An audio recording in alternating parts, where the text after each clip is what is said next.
Yo, what's up sa inyo mga Ventures? Snail Ventures is back here again for a short vlog lang to guys kasi may pasok tayo ngayon sa office and I just wanted to share yung nabili kong shoes from World Balance. And try natin siya na i-partner sa magiging fit natin ngayon pagpasok ng office. So, let's go guys now.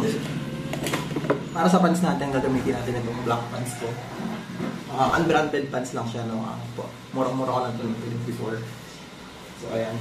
Medyo fit siya sa akin ng konti, pero goods lang naman, hindi naman siya sobrang fit. Maganda na yung pagkakalapad niya sa mga kita. And para naman sa top natin, yung gagamitin natin itong striped shirt na galing sa bench, regalo sa anong girlfriend ko. Hindi natin. Okay na siya kahit naka-top out, pero para sa akin, parang pili ko mas maganda kung kita-top-in natin siya para, ano mo yun, formal tayo ng konti kasi gagamitin natin siya as office attire. Kung mga kayo kahit anong belt, so sa kasi mayroon ako dito black boot. So, try natin ito.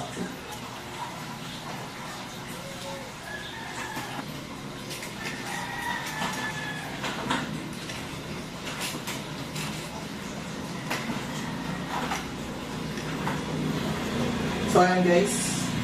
This is our top. And yung pants natin. And para makompleto yung fit, syempre, gagamitin natin itong nabili natin World Balance shoes. Shoe name niya is Soren. So, nabili ko ito around 2,000 pesos sa mall. And para sa akin, madiin na itong shoes na ito kasi nag-ipunan ko yung pera ko para mabili dito. Pero para sa iba, kung kaya nyo ma-afford, pero napaganda niya guys. So, ayan. Meron siyang touch of blue sa likod and brown dito sa may gilid. And meron siyang red sa may tongue part. So, I've been using these shoes 3 days na. So, maganda naman siya and napakaganda ng fit niya sa paa. Una, hindi ko siya gusto kasi nga yung red niya parang na-overpower na yung kulay. Pero, ayun, habang tumatagal, nagugustuhan ko rin naman siya. So, let's try this dito sa ating fit na ito.